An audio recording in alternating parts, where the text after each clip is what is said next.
குழந்தைகளின் நஞ்சு கோடியில் பிளாஸ்டிக் நுண்துகள்கள் இருப்பதை கோவை பிஎஸ்ஜி மருத்துவ மற்றும் ஆராய்ச்சி கல்லூரி மருத்துவ ஆராய்ச்சியாளர்கள் உறுதி செய்துள்ளனர்.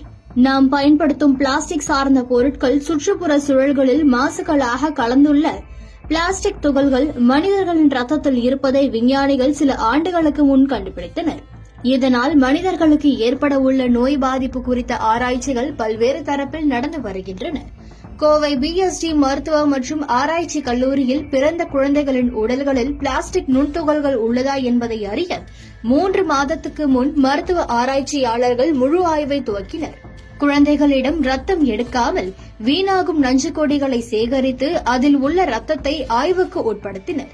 ஆராய்ச்சிகள் ஆரம்ப கட்டத்தில் உள்ள நிலையிலேயே பிளாஸ்டிக் நுண்துகள்கள் இருப்பது உறுதி செய்யப்பட்டுள்ளது. இந்த நஞ்சு கொடியில இருக்கக்கூடிய மைக்ரோ பிளாஸ்டிக்ஸ் அப்படிங்கிறது பெண்களுக்கு, கர்ப்பிணி பெண்களுக்கு முக்கியமா எப்படி போகுது, உள்ள எப்படி போகுது அப்படிங்கிறது நம்ம எல்லாரும் தெரிஞ்சுக்கணும். இது உணவு மூலமாகும். உணவு அப்படின்னா பிளாஸ்டிக் கண்டெய்னர்ஸ்லயோ பிளாஸ்டிக் கவர்லயோ பேக் பண்ண உணவு மூலமாகவும், இன்ஹலேஷன் அதாவது அதை சுவாசிப்பதன் மூலமாகவும் போகும். அதை தவிர தோல் மேல ஏதாவது பிளாஸ்டிக் இருக்கக்கூடிய சில காஸ்மெட்டிக்ஸ், அழகு சாதன பொருட்கள் அதை போட்டாலும் இந்த மைக்ரோ பிளாஸ்டிக்ஸ் அப்படிங்கிறது கர்ப்பிணி பெண்களுக்கு போகும். கர்ப்ப காலத்துல இன்னும் நம்ம எக்ஸ்ட்ரா கேர்ஃபுல்லா இருக்கணும். நம்ம சாப்பிட்ற எதுவும், நம்ம சுவாசிக்கிற எதுவும் குழந்தைகளுக்கும் அது பாதிக்கும். அதனால இந்த ப்ராஜெக்ட் எப்படின்னா, நாங்க இந்த மைக்ரோ பிளாஸ்டிக்ஸை நஞ்சு கொடியில இருக்கா, அதன் மூலமா குழந்தைகளுக்கு ஏதாவது பாதிப்பு வருமா அப்படிங்கறதுக்காக பண்ணோம். டு அவர் சர்ப்ரைஸ், இப்ப இது ஆரம்ப கட்டத்துல தான் இருக்கு. இப்பயே நாங்க நிறைய மைக்ரோ பிளாஸ்டிக்ஸ் அப்படிங்கிற அந்த நச்சு பொருளை இந்த நஞ்சு கொடியில் இருக்கக்கூடிய ரத்தத்துல பார்க்கணும். இதனால என்ன பண்ணணும் அப்படின்னா, இது அந்த தாய்மார்களுக்கு மட்டும் இல்லாம வளரக்கூடிய கர்ப்ப காலத்துல உள்ள இருக்கக்கூடிய குழந்தைகளுக்கும் இதோட பாதிப்பு ரொம்ப அதிகமா இருக்கும் அப்படிங்கிறது எங்களோட அனுமானம். கோவை வேடப்பட்டி பகுதியில் 350 விவசாயிகள் தேர்வு செய்யப்பட்டு அவர்களின் உடலில் பூச்சிக்கொல்லி மருந்து பயன்பாடு தாக்கம் உள்ளதா என ஆய்வு செய்யப்பட்டது. 6 வகையான பூச்சிக்கொல்லி மருந்துகளின் தன்மை ரத்தத்தில் இருப்பதை கண்டுபிடிக்கப்பட்ட நிலையில் பூச்சிக்கொல்லி தாக்கம் ரத்தத்தில் உள்ள விவசாயிகளின் சர்க்கரை பாதிப்பு அதிகரித்து காணப்படுவதையும் ஆராய்ச்சியாளர்கள் உறுதி செய்தனர். பூச்சிக்கொல்லி பாதிப்பு ரத்தத்தில் இருப்பதால் புற்றுநோய், சர்க்கரை பாதிப்பு உள்ளிட்ட பல வியாதிகள் வர வாய்ப்புண்டு. இதனையடுத்து அந்த விவசாயிகளுக்கு விழிப்புணர்வு ஏற்படுத்தப்பட்டது. இந்த ஸ்டடி ஸ்டார்ட் பண்றதுக்கு முன்னாடியே நாங்க வாட்டர் பாட்டில்ஸ் வச்சு ஒரு ஸ்டடி பண்ணோம். Different condition like refrigerator, sunlight எக்ஸ்போசர்லாம் அந்த ட்ரீட்மெண்ட் பண்ணிட்டு அந்த பாட்டில் இருக்க வாட்டர் இந்த மைக்ரோ பிளாஸ்டிக் அனலைஸ் பண்ணி பார்த்தோம். அதில் பார்த்தீங்கன்னா கவர்மெண்ட் என்ன லிமிட் சொல்லியிருக்காங்களோ அதோட ஒரு 3 மடங்கு அதிகமாக தான் அதில் ப்ரெசென்ட் ஆயிருக்கு. இப்போ நீங்கள் நார்மலாகவே நீங்கள் நிறைய கடைகள்லாம் பார்த்தீங்கன்னா வெளியே தான் வச்சுருப்பாங்க. சன்லைட்டில் அப்படியே இருக்கும், இல்லை ஃப்ரிட்ஜில் இருக்கும்.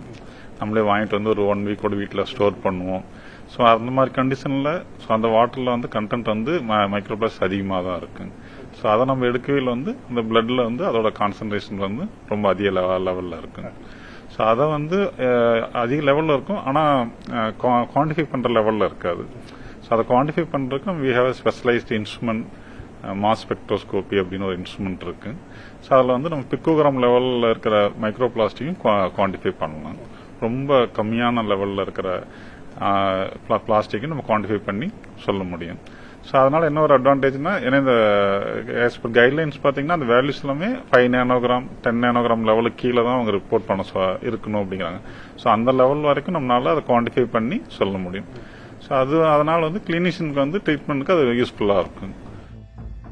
இதன் தொடர்ச்சியாக குழந்தைகளின் நஞ்சு கொடியை ஆய்வு மேற்கொள்ளும் பணியை 3 மாதத்துக்கு முன் துவங்கி LEMS என்ற கருவி உதவியுடன் ஆய்வு செய்ததில் நுண்துகள் இருப்பது கண்டுபிடிக்கப்பட்டுள்ளது. கர்ப்ப காலத்தில் தாய்மார்கள் உணவு உட்கொள்வதில் மிக கவனமாக இருக்க வேண்டும்.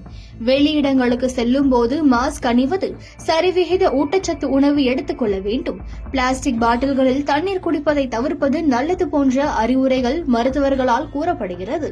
பிளாஸ்டிக் துகள்கள் சிசுக்களின் நஞ்சு கொடியில் கண்டறியப்பட்டு அவர்கள் பிறக்கும் முன்பே சுற்றுச்சூழலின் பாதிப்பு அவர்களது உடலில் ஏற்படுகிறது என்பது உறுதியாகிறது. பிளாஸ்டிக் கழிவுகள் நீர், உணவு மற்றும் காற்று மூலமாக கர்ப்பிணி பெண்களுக்கு உட்பட அனைவர் உடலிலும் நுழைவதாக கடந்த ஆண்டுகளாகவே ஆய்வுகள் தெரிவித்து வருகின்றன. தற்போது சிசுக்களுக்கே தொடக்கத்திலிருந்தே பிளாஸ்டிக் துகள்கள் சேருவது எதிர்காலத்தில் அவர்களின் உடல் வளர்ச்சியிலும் சுகாதாரத்திலும் பெரிய பாதிப்புகளை ஏற்படுத்தக்கூடும் என்று மருத்துவ நிபுணர்கள் எச்சரிக்கின்றனர். இதன் விளைவுகளை தற்போது பார்க்கலாம். குழந்தைகளின் நரம்பியல் வளர்ச்சி, ஹார்மோனல் சேஞ்சஸ், உடல் பாதுகாப்பு செயல்கள் ஆகியவை பாதிக்கப்படலாம்.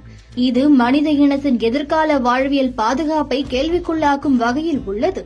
கர்ப்பிணி பெண்கள் பிளாஸ்டிக் உணவுப் பொருட்கள், பானகங்கள் மற்றும் மிகவும் செயற்கைப்படுத்தப்பட்ட பொருட்களை தவிர்க்க அறிவுறுத்தப்படுகின்றனர். அரசு மற்றும் சுகாதார அமைப்புகள் மைக்ரோ பிளாஸ்டிக் பற்றிய விழிப்புணர்வை அதிகரிக்க வேண்டும். அந்த நச்சு பொருட்கள் ஒரு அம்மா கிட்ட இருந்து அந்த குழந்தைக்கு வந்து அந்த தொப்புள் கொடி, அந்த பிளசண்டா, அம்பிளிக்கல் கார்டு அது வழியா வந்து குழந்தைக்கு போய் சேருது. ஆனா அதோட பாதிப்புகள் எதுவும் நம்மளுக்கு உடனடியா தெரிய போறது கிடையாது. அதெல்லாம் வந்து அது உடம்புல உட்காந்துக்கிட்டு ஒவ்வொன்றா மெல்ல மெல்ல அதோட பாதிப்புகளை ஏற்படுத்தும். ஸோ இந்த குழந்தைங்களை வந்து நம்ம ஃபாலோ பண்ணி பார்க்கும்போது தான் நம்மளுக்கு தெரியும். குறைஞ்ச ஒரு 15-20 வயசு அந்த டைம் வரைக்கும் நம்ம ஃபாலோ பண்ணோம்னா இந்த குழந்தைங்களோட உடம்புல வந்து அவங்களுக்கு உடல் பருமன் பிரச்சனைகள், சர்க்கரை அளவில் குறைவா இல்லை தவறுகள், அப்புறம் அவங்களோட ஹார்மோன்ஸ், பருவ வயது அடைகிறதுல வந்து ஏதாவது மாற்றங்கள் இதெல்லாம் இருக்காங்க நம்மளுக்கு தெரியும். ஸோ இந்த அளவு இது பிரச்சனை இருக்குங்கிறது தெரியுது. ஆனா இதோட பாதிப்புகள் வந்து எவ்வளவு தூரம் குழந்தைகள் ஏற்படுதுங்கிறது வந்து நம்ம இன்னும் ஃபாலோ பண்ணி பார்த்தாதான் நம்மளால சொல்ல முடியும். கண்டிப்பா ஏதாவது பாதிப்பு இருக்கும். ஏன்னா ஏற்கனவே சில அனிமல் ஸ்டடிஸ் எல்லாம் பண்ணி இருக்கிறாங்க செல்வகுமார் சார். அதுல எல்லாம் வந்து அந்த அனிமல் ஸ்டடிஸ்ல வந்து அதனால பாதிப்புகள் இருக்குங்கிறது வந்து கண்டுபிடிச்சிருக்கிறாங்க. அதே மாதிரி மனிதர்களோட உடம்புலையும் இது வந்து நாள்பட்ட வியாதிகள் வந்து ஏற்படுத்துறது, லைஃப் ஸ்டைல் டிசீஸ் சொன்னோம் இல்லையா, டயபிட்டிஸ், ஹைப்பர்டென்ஷன், அந்த மாதிரி வியாதிகள் ஏற்படுத்துறதுக்கான வாய்ப்புகள் நிறைய இருக்கு. ஆனா அதை ப்ரூவ் பண்றதுக்கு நம்ம ஃபாலோ பண்ணி பார்க்கணும். இது போன்ற ஆய்வுகள் நமது சுற்றுச்சூழல் மற்றும் உணவு பழக்க வழக்கங்களில் தற்காலிக மாற்றங்கள் மட்டுமின்றி திடமான முறையில் தீர்வுகளை தேவைப்படுத்தும் நிலையில் உள்ளதை வலியுறுத்துகின்றன.